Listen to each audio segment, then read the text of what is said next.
Hello, I'm Susan Lawrence, and this is Peter Davies. We're recording this on the land of the Wurundjeri Woiwurrung people in Melbourne, and we pay our respects to their elders, past, present, and emerging. What you're looking at are the ruins of the Garfield Wheel, an iconic part of the Victorian goldfields. The water wheel at Garfield powered crushing mills for the Garfield Gold Mining Company. We're industrial archaeologists, and the starting point for our research is always places like this, the physical remains of former activity that raise questions and get us thinking. In this case, we looked at these ruins and we started to wonder about just why a water wheel was built in this particular location near Castlemaine, where it's actually pretty dry and there aren't any obvious sources of water. At first glance, a water wheel seems entirely logical. The application of traditional power to power in industry. It seems like the kind of sustainable, renewable energy that was in fact displaced by steam and that we need to reinvent. This abandoned relic seems to reinforce the conventional narrative of the march of fossil fuels and the rise of global carbon. But we started to realize that the story of the Garfield Wheel actually disrupts this narrative and destabilizes the link between fossil fuel and colonial development, at least in Australia. The wheel is not a ruin now because it was replaced by steam, which is what the narrative would suggest. The wheel was only replaced in 1904 when it wore out. And the Garfield Mining Company was not actually technologically backward. They did not need to rely on technology that was old-fashioned. In fact, they were one of the most advanced mining companies in the region. The wheel itself was not built until 1887, and that's not a pioneer phase in Victoria's growth as a colony. Victoria was first settled by colonists in 1836 when pastoralists invaded from Van Diemen's Land in New South Wales. By 1887, the colony of Victoria was well established. It had universal male suffrage, free compulsory secular education, universities, and art galleries, an extensive railway network, prosperous regional cities, and Melbourne was one of the largest and wealthiest cities in the British Empire. So why were they building a water wheel at this time? They were building a water wheel because there was a new public supply of water right next to them, and that made water incredibly cheap and reliable. In fact, the water wheel that they built in 1887 actually replaced two steam engines that were already operating. But steam relies on fuel, and fuel was becoming more expensive. In 1887, the steam engines were costing them about £17 a week for fuel, plus an extra £120 a year for an engine driver. On the other hand, they could have as much water as they needed for only about £8, 6 shillings. So it was an obvious business decision. The problem for the mine, and the point of this story, is that the steam engines didn't run on coal, they ran on firewood. And by the 1880s, the forests of central Victoria had been cut out, and the costs of wood for the Garfield Company were rising sharply. Now, the Garfield Company was unusual because they had access to cheap water. Most mines didn't, and they continued to run on steam. But what the Garfield story shows us is that the boilers at those mines all burned timber, not coal. This abandoned ruin had given us a very important clue about the nature of industry in colonial Australia. In fact, steam engines of every kind burned timber right up until the Second World War. Industry in colonial Australia was fueled by firewood. Long before people came to rely on coal for industrial use and electricity generation, it was trees and woodlands that supplied the enormous volumes of fuel wood burned in domestic hearths, in workshops, in kilns, in bakers' ovens, and in steam engines. The 19th century was in fact the high point of the age of wood, when timber products still dominated almost every aspect of daily life. The invading colonists found that the indigenous forests in much of coastal and inland Australia included fine trees for milling and others that burnt easily and well. And clearing those forests and woodlands for agricultural expansion was part of the broader Colonial project. So burning wood not only provided fuel for industry, it also helped to clear the land. Looking critically at the story of the Garfield wheel got us started thinking more about the relationship between fuel and industry in the 19th century. So in this conference about coal, we're going to talk about wood. Understanding firewood and timber provides a useful context for thinking about the role that coal played in the colonizing process. We're going to focus mostly on Victoria, but the general pattern holds true for the country as a whole. And we'll finish with some thoughts about whether it matters if the fuel burnt is coal or firewood.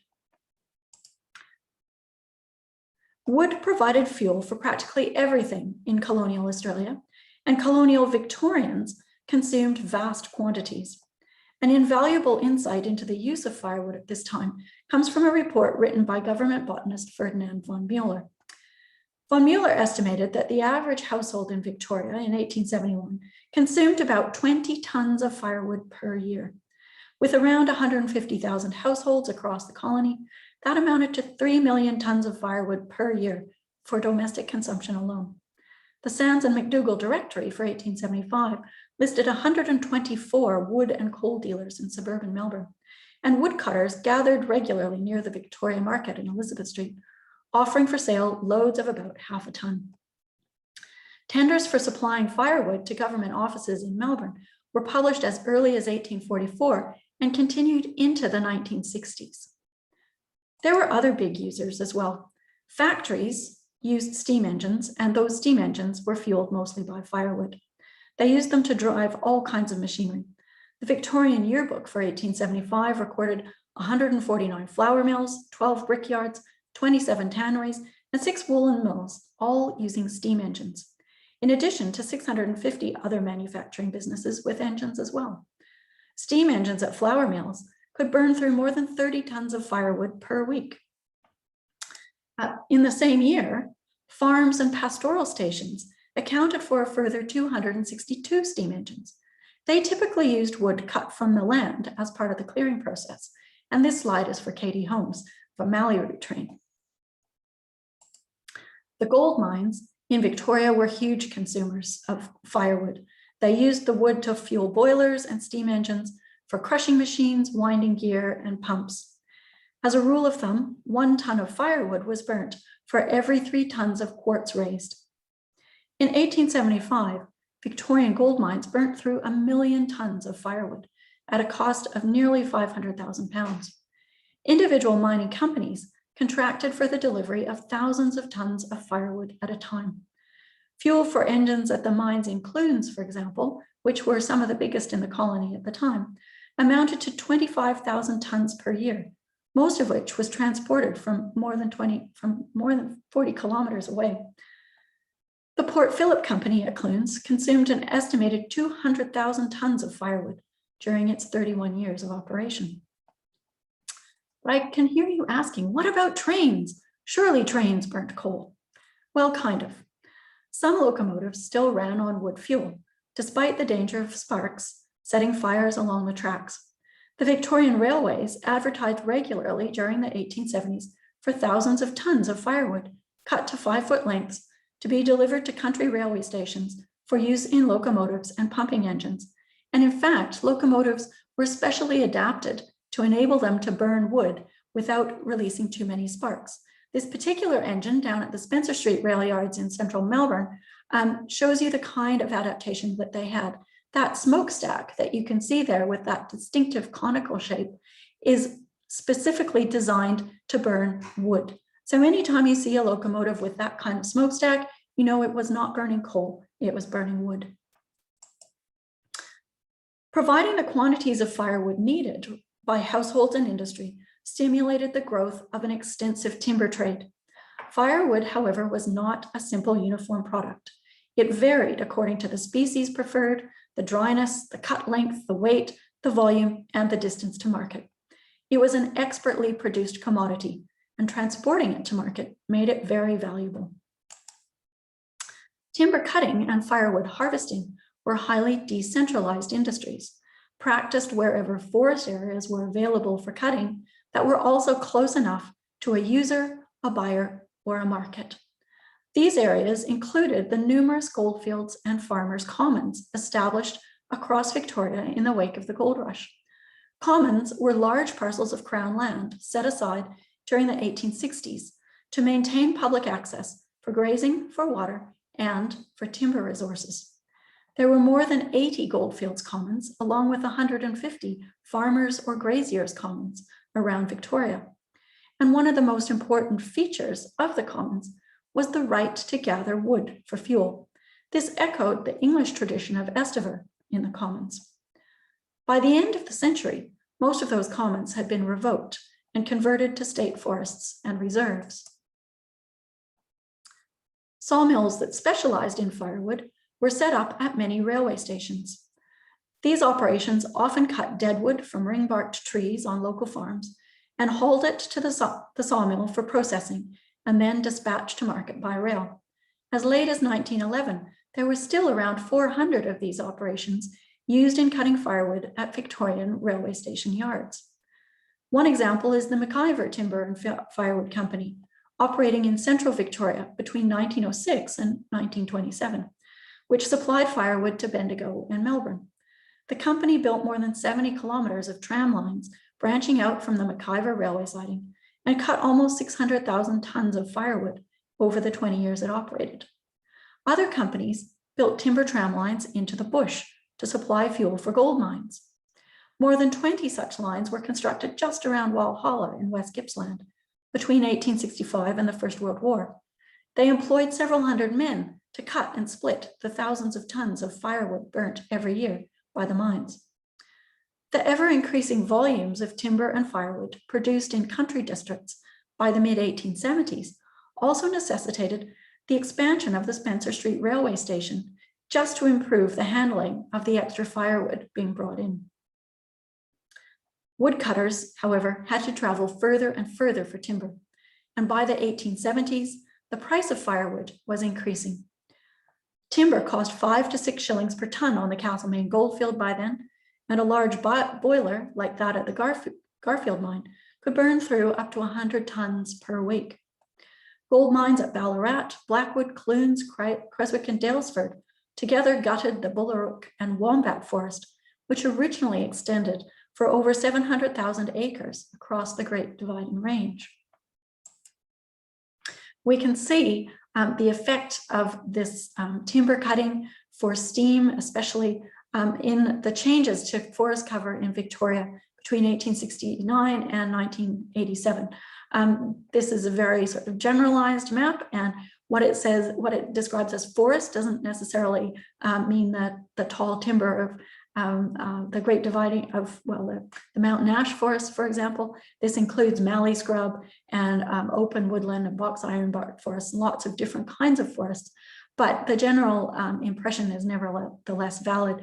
You can see that by 1987, there's not really much forest left in central Victoria. And even by 1869, a lot of the timber that was probably originally around the goldfields areas there has already been cut out. What's also interesting about the 1987 map is when you look at the distribution of forest that remains, that correlates very closely with the distribution of those former goldfields commons that we just talked about. So the industrial scale of timber exploitation came at a cost. Victoria's forests and woodlands had initially offered a seemingly inexhaustible supply of firewood and timber products to European colonists. While some people appreciated the beauty of the native forests, most regarded the trees as a resource to exploit or a problem to eliminate. Forests in the vicinity of growing towns and the goldfields were rapidly depleted, as overcutting led to destruction and waste of timber resources on a large scale. Ferdinand von Mueller pointed out in 1871 that the enormous consumption of indigenous wood is utterly out of all proportion to the existing supply or its present natural renovation. By 1887, the deputy conservator of forests in Madras, Frederick Vincent, who was then on a tour of Victoria, reported that the useless waste and destruction that has gone on in the Wombat forest for the past 30 years defies all description.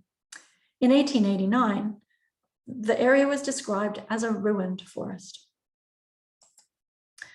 Control on timber cutting were minimal in Victoria before the 1890s. State forests and timber reserves were created from the 1860s, but a royal commission in 1901 noted that they existed merely at the whim of the minister of the day. One of the most important reserves was around Creswick in that former Wombat State Forest area. It was supervised by one of Australia's first professional foresters, John McGirt.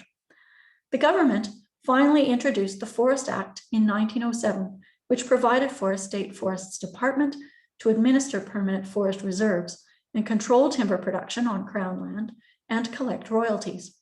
The following year saw the establishment of hardwood and softwood plantations, improved fire protection, and in 1910, the opening of the School of Forestry at Creswick. Over the following decades, the extraction of forest resources became even more industrialized.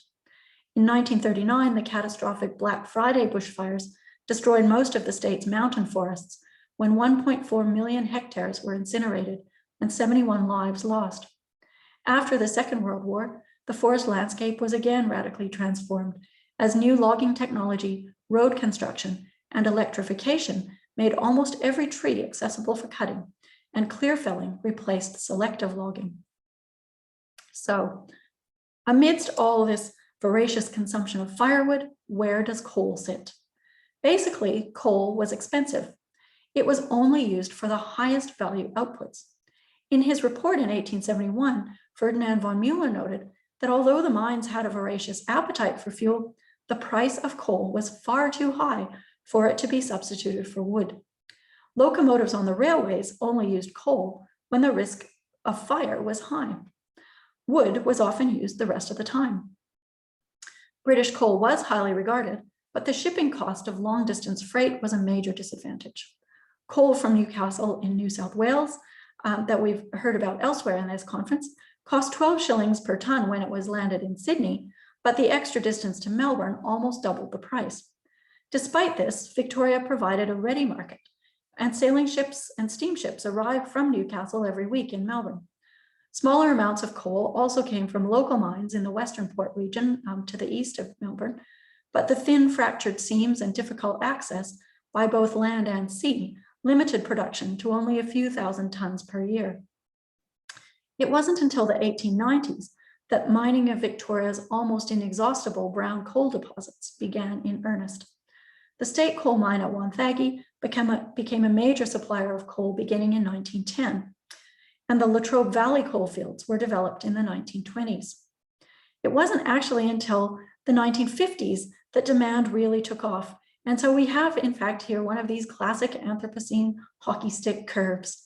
It's in the 1950s that production in the Latrobe Valley really began in a serious way.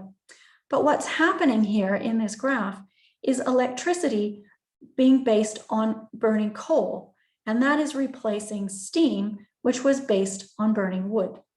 So what we're seeing in this is actually the replacement of wood with coal as a fuel. So then what is coal used for in the 19th century? It's not used for all of those boilers. What it is being used for is lighting. By 1875, around 70% of the 250,000 tons of coal imported to Victoria each year was used for gas lighting. So most of the coal is being turned into light. Heating black coal in a closed vessel or a retort produced town gas that could be ignited and used for cooking, heating, or illumination. London opened its first commercial gasworks in 1812, and the Australian Gas and Light Company was formed in Sydney in 1836. The City of Melbourne Gas and Coke Company was established in 1850, and in 1856, the company's gas was used for street lamps. Demand for commercial and domestic gas supply increased steadily in the following years, and by 1875, the demand for coal in Melbourne was up to 500 tons per day, and every local town and suburb had its gasometer. The Melbourne Gasworks there, built in 1855, Ballarat had them, Bendigo had them. In fact, the Bendigo one still survives and is on the State Heritage Register. But the other photo there is from Toorak Road, which is a suburb in Melbourne. And I put that there for all the Melburnians because I thought you would enjoy seeing Toorak Road in 1955 and the prominent gasometer on the landscape there. So this is what I mean in that hockey stick curve by electricity replacing wood because, or by coal replacing wood because we moved from steam to electricity. So what does it matter that colonialism in Victoria was not actually coal-fired? Well, actually, in one sense, it doesn't matter because the effect was the same. The unfettered extraction of what appeared to be a limited resource associated with widespread environmental destruction and the dispossession of First Nations peoples was exactly the same from wood as it would have been from coal. In another sense, though, it actually does matter, precisely because the narrative is the same in so many ways. That very similarity draws our attention to the real cause of the problems that Western societies are now inflicting on the rest of the world. Moving from coal to renewables might reduce carbon emissions, but it won't end the destruction caused by resource extraction. In fact, that destruction will accelerate as we seek out the minerals and rare earths on which renewables rely. It also won't solve the problems caused by the growing mountains of rubbish that Western society blithely exports to the shadowlands in developing countries. In fact, that will accelerate too because solar panels and batteries have a relatively short lifespan and they're full of toxic substances, and we have no real plan about how to deal with them when they're used up. So the cause of our problems today is not coal or indeed oil. What the Garfield water wheel and Victorian history show us is that Western society will exploit whatever resource is at hand. The real cause of the problem is people and our insatiable desires for more. Switching today from fossil fuels to renewables will solve part of the climate crisis, but it won't address the global disparities that the climate crisis so brutally exposes. It's convenient to blame coal, but coal is not actually the problem. I'm the problem, and my restless globe-trotting ancestors. This is a point that's emphasized by diverse groups, from Indigenous communities around the world to climate scientists like Mike Hume and Pope Francis in Laudato Si, his encyclical on climate change. This is the point on which the developing world rightly holds us to account. Until we are able to govern our own appetites, we will continue to consume more of the world's resources than actually exist. While the source of fuel may differ, the broad patterns of resource extraction and overexploitation are similar. This observation is relevant for considering some of the implications of modern advocacy for renewable energy as the solution to climate change. The story of Australia's colonial fuel supply demonstrates that cultural patterns of growth and overconsumption matter as much as the nature of the resource used. The comparison between timber and coal has important perspectives to offer on the challenges that we face today, and in particular on the conference theme of the extractive ethos in colonial dispossession. Thank you.